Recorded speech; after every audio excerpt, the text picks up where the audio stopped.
উনি সবসময় বলতেন আমি তার জন্য কি করেছি। আমার প্রাক্তনের কথা বলছি আর কি। কত শখ করে খিচুড়ি রান্না করে সুন্দর করে ডিম ভেজে বক্সে ভরে দিয়ে আসতাম।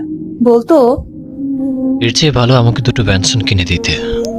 অবাক হয়ে তাকিয়ে থাকতাম। ভালোবেসে রাধা খিচুড়ির থেকে ব্যঞ্জন বড়? কিচ্ছু বলতাম না, চুপ করে নিচের দিকে তাকিয়ে বসে থাকতাম। একবার রবীন্দ্র সরোবরে গিয়েছিলাম, জোর করে নিয়ে গেছি তাকে। গিয়েই বলল, দেখা হয়েছে না, এবার চলো। কিচ্ছু বলিনি, ছল ছল চোখে তাকিয়েছিলাম তার দিকে। সে চোখ ফিরিয়ে নিয়েছিল। হয়তো আমার চোখের দিকে তাকানোর সাহস তার ছিল না। বলতাম, সিগারেট ছাড়ো, একটা চাকরি খোঁজো।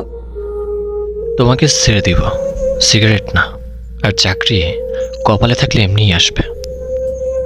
ঝাপসা চোখে মুখ ফিরিয়ে নিতাম।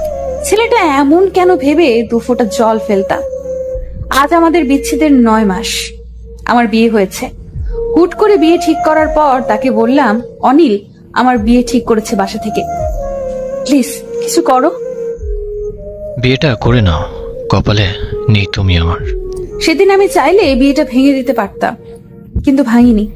কার জন্য ভাঙবো? আজ 9 মাস পর ফোনে একটা মেসেজ এলো।